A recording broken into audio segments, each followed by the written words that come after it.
नमस्कार, मी वनिता. स्वागत आहे तुमचं आपल्या वनिता किचन कॉर्नर या चॅनलवर. तर आज आपण बघणार आहोत मूग डाळ ढोकळा न बिघडता कशा प्रकारे करायचे ते. तर व्हिडिओ शेवटपर्यंत नक्की बघा आणि चॅनलला लाईक, शेअर आणि सबस्क्राईब नक्की करा. चला तर पाहूया आपण मूग डाळ ढोकळा रेसिपी. आपण नेहमी चण्याच्या पिठाचा ढोकळा करतो. कित्येक जणांना तो बाधतो किंवा चण्याचे पीठ चालत नाही.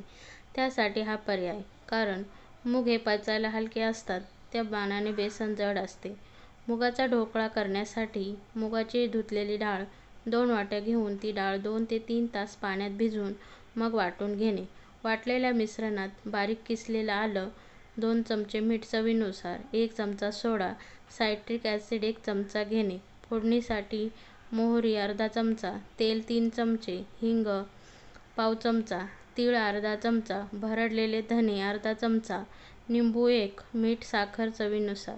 डाळीच्या पिठात प्रथम सायट्रिक ॲसिड मिसळून एकजीव करून घ्यावे.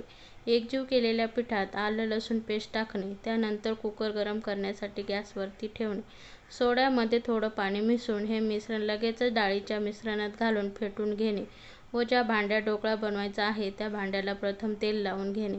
फेटलेले मिश्रण तेल लावलेल्या भांड्यात ओतून 8 ते 10 मिनिटे शिटी न लावता कुकरमध्ये वाफवून घ्यावे. नंतर तडका पॅनमध्ये तेल घेऊन मोहरी, हिंग, निंबू रस व साखर 5 ते 7 चमचे पाणी घालून हे मिश्रण तयार ढोकळ्यावर टाकावे. त्यावर कोथिंबीर, ओलं खोबरं घालून तर वर ढोकळा तयार करावा. फोडणीत पाणी घातल्याने ढोकळा कोरडा राहत नाही. सायट्रिक ॲसिड, सोडा एकत्र केल्यावर जर त्याच्यात पाणी टाकले तर गॅस फॉर्मेशन होतं.